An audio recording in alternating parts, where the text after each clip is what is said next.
Welcome back, nerds. Fino here with a guide for Theseus. He's a 3-star saber introduced in White Castle by day, Black Castle by night, the next and to date last Grelf Run event.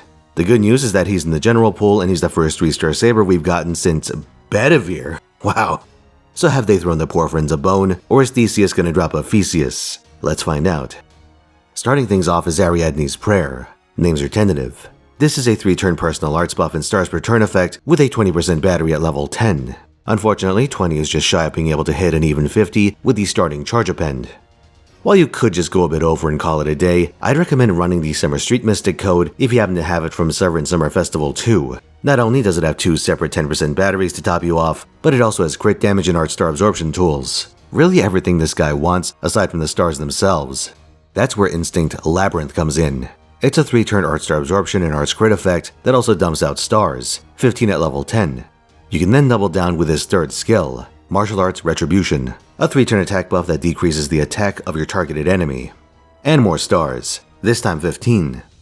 So as you can see, Theseus really wants to crit with arts cards, ideally giving him something approaching regular access to his noble phantasm.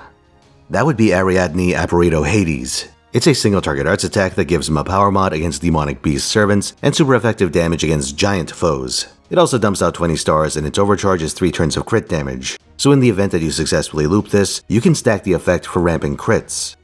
It's a neat idea in concept. Arts crits feed your NP, which dumps out stars and crit damage for more arts crits. The problem with focusing so hard on arts crits is that arts is not the ideal cash out type. If you draw a Mighty Chain, you'd very much like that Buster card to crit instead, but all the stars that you get are being funneled into the arts cards that you draw. Nice for continuing the NP chain, but it can feel like you're stuck reinvesting everything into your NP to fish for more arts crits until card RNG lets or forces you to do otherwise. So in practice, you'll find that while Theseus' kit does function, it doesn't quite deliver on the fantasy that he presents on paper. His traitless NP damage is quite low, falling behind several AoEs, though still higher than Summer Maeve on her first NP. And while that's expected to some degree for a low Rarity servant, it's harder to excuse this defect when Theseus demands you invest into all 3 of his skills to enable his playstyle. Doubly so when the evocation pool has, or will eventually have, more convenient sabers to offer. Miyamoto Iori is a Buster servant, but if your objective is to crit your enemies to death, he's much more capable of delivering on that threat. Hoku Saber doesn't have many bells and whistles, but she can deliver high neutral damage and only needs 2 over 3 skills to get basic functionality.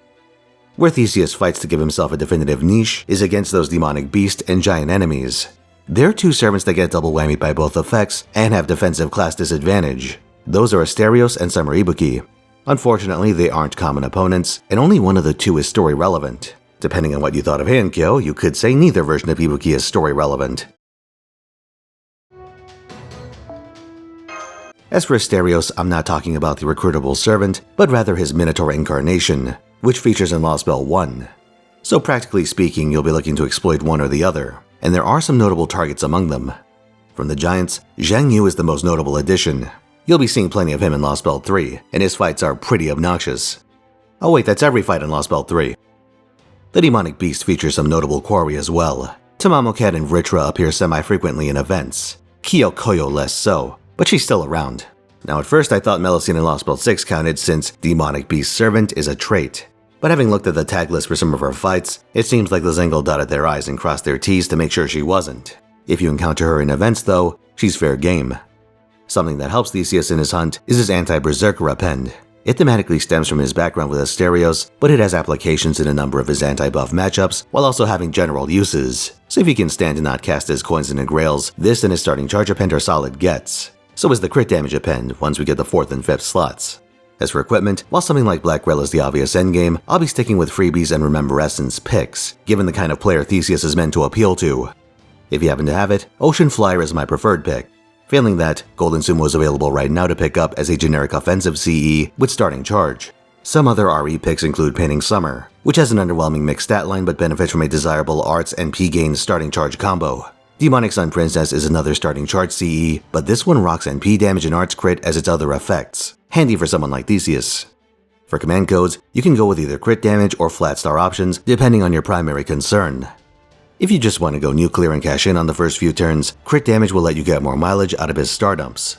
For longer encounters though, flat stars will help you more. Arch teams don't generally offer a ton of crit star income, so it's either that or run a 2030-esque CE on your supports. Speaking of which, you're working with a friendless Castoria plus whatever you have on hand. If you're in the position of using Theseus as your generic single-target saber, your roster probably doesn't go deep enough for you to worry about optimal picks. If you have your own Castoria, great. If not, the Zhufu Friend Castoria swap waiver combo will give you enough juice to get through early and mid-game fights. Everything else is just gravy. Lady Avalon, great, but I won't assume you have her. That and her 20% battery hits a charged sour spot with Theseus. Neuro Bride? Throw her in. Sure, why not? Tamama no Mai? Guess you plan to be here a while, but beggars can't be choosers. Theseus is an odd servant.